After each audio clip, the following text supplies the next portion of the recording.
Assalamualaikum warahmatullahi wabarakatuh.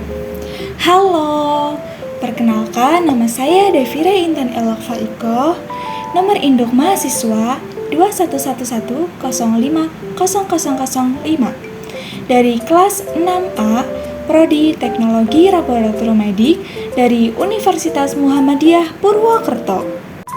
Kali ini saya akan menjelaskan virus Meksiko, yaitu flu babi, untuk memenuhi tugas mata kuliah virologi.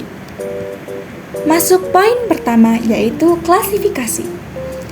Flu babi merupakan penyakit saluran pernafasan yang sangat menular pada babi yang disebabkan oleh virus influenza A yang sangat menyerupai virus influenza pada manusia. Penyakit influenza disebabkan oleh familia Orthomyxoviridae yang terdiri atas virus tipe A, B, dan C. Berdasarkan hemaglutinin, permukaan H, dan antigen neuraminidase N, wabah influenza terjadi setiap tahun, meskipun berat dan besarnya bervariasi. Flu babi muncul pada tahun 2009. Virus influenza baru berpindah dari babi ke manusia dan menyebar dengan sangat cepat, menyebabkan wabah awal di Meksiko dan menjadi pandemi global hanya dalam beberapa bulan. Meskipun penjelasan paling jelas adalah bahwa virus ini berasal dari babi di Meksiko, beberapa penelitian menunjukkan bahwa hal ini tidak mungkin terjadi karena komponen genetik utama dari virus tersebut tidak pernah terdeteksi di Amerika.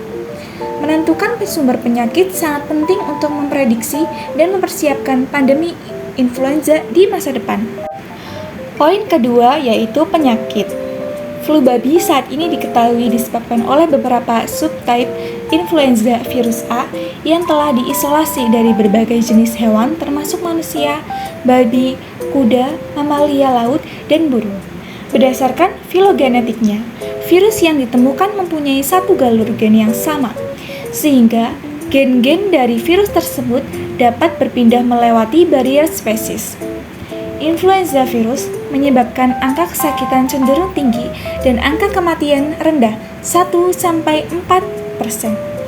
Influenza virus termasuk dalam golongan famili Orthomyxoviridae dengan klasifikasi A, B, dan C berdasarkan perbedaan antigenetik pada nukleoprotein NP dan matrik protein M1. Wabah influenza terjadi setiap tahun, meskipun berat dan besarnya bervariasi. Virus A paling sering memberikan epidemi atau pandemi, dan virus B kadang menimbulkan epidemi atau pandemi regional.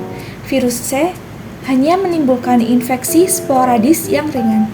90% kematian oleh virus influenza tersebut atau flu babi terjadi pada usia 65 tahun atau lebih. Selanjutnya, poin ketiga, yaitu gejala klinis. Pasien yang terinfeksi flu babi dapat menjadi semakin parah, sehingga pasien akan mengalami kesulitan bernafas dan memerlukan alat bantu nafas seperti ventilator. Bila terjadi infeksi bakteri sekunder, maka dapat memperparah keadaan pasien sehingga mengalami radang paru-paru atau pneumonia. Beberapa di antaranya dapat mengalami gejala kejang-kejang. Kematian umumnya terjadi karena adanya infeksi sekunder bakteri pada paru-paru sehingga diperlukan antibiotika yang tepat untuk mengatasi infeksi sekunder tersebut. Selanjutnya, poin keempat yaitu penularan. Flu babi disebabkan oleh virus H1N1 atau swine flu sama seperti virus influenza lainnya. Virus tersebut akan menyerang sel-sel pada dinding hidung, tenggorokan, dan paru-paru. Penularan virus H1N1 atau swine flu juga serupa dengan virus influenza lain, misalnya dari pengidap yang bersin atau batuk. Jika tetesan ingus, air liur, atau percikan air saat bersin dari pengidap tersebut menempel langsung pada permukaan mata, hidung, serta mulut, maka orang lain bisa terinfeksi.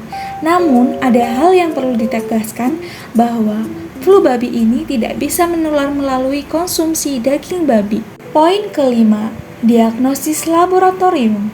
Untuk mendiagnosis infeksi swine influenza, dibutuhkan koleksi spesimen saluran nafas dari pasien yang terinfeksi dengan onset 72 jam atau 4-5 hari pertama.